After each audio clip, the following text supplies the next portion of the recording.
அனைவருக்கும் வணக்கம். ஈரப்பிலாக்காய் கறி எப்படி செய்கிறது என்று பார்ப்போம் வாங்க.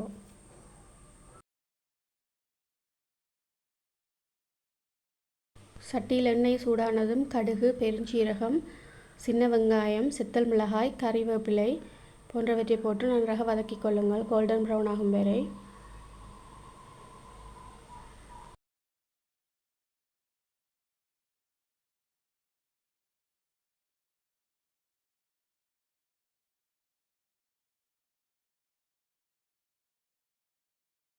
பின்னர் வெட்டி ஈரப்பிலாக்காயம் போட்டு நன்றாக கிளறிக் கொள்ளுங்கள்.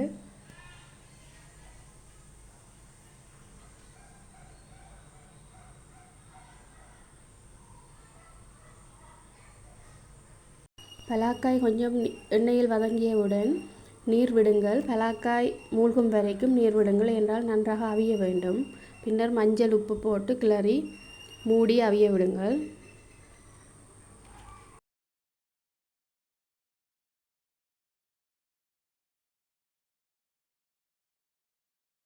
இப்போது நீர் வற்றி பலாக்காய் நன்றாக அவிந்து விட்டது. அதனை மசித்து கொள்ளுங்கள். நன்றாக மசித்த பின்னர் இஞ்சி, உள்ளி, சின்ன சீரகம், மிளகு என்பவற்றை உரலில் இடித்து சேர்த்து கொள்ளுங்கள். பின்னர் முதலாம் பால் சேர்த்து கொள்ளுங்கள். எல்லாவற்றையும் நன்றாக ஒரு முறை கிளறி கொள்ளுங்கள்.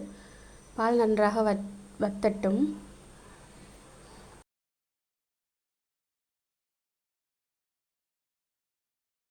கறியை இறக்குவதற்கு கொஞ்ச நேரத்துக்கு முன்னதாக பழப்புளி சேர்த்து கொள்ளுங்கள்.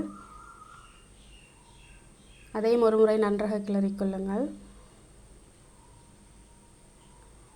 இப்போது நாம் செய்த ஈரப்பிலாக்காய் கறி ரெடியாகிவிட்டது. நீங்களும் வீட்டில் செய்து பார்த்துவிட்டு எப்படி உள்ளது என்று சொல்லுங்கள். பிடித்திருந்தால் லைக் அண்ட் சப்ஸ்கிரைப் பண்ணுங்கள். Thank you so much.